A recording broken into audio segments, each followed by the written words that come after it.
Over the weekend, emergency court rulings blocking parts of the president's plan. Some Yale law students involved in filing those suits, preventing officials from deporting some travelers. News 8's Jason Newton talked to some of those students. He's live for us tonight in News 8 Control with more. Jason? Darren, the first court ruling against a part of President Trump's refugee ban came out of federal court in Brooklyn, but all the legwork for the case was done by dozens of students packed into a small room right here in New Haven.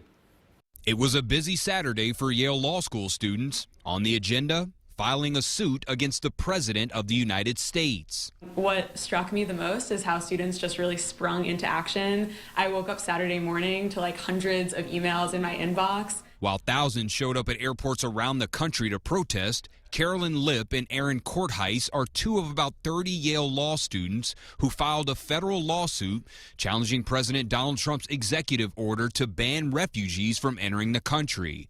The students are part of Yale's Worker and Immigrant Rights Advocacy Clinic and worked nonstop all weekend. We played a huge role from here, filing the case and putting together the documents in anticipation of the hearing. A federal judge in Brooklyn ruled in favor of their emergency motion for a stay of removal, meaning that anyone being detained at airports nationwide cannot be immediately deported. When we heard that the stay was granted and that it was nationwide, there was euphoria in the room. I think there's no other way to put it.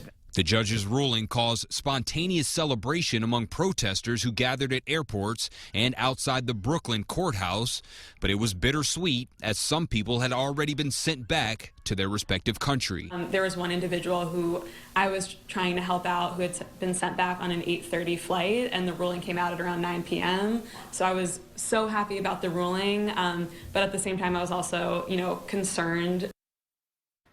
Yale law students worked with lawyers from the ACLU and other groups on this case. The government is expected to respond soon to the judge's ruling. Live in News 8 Control, I'm Jason Newton.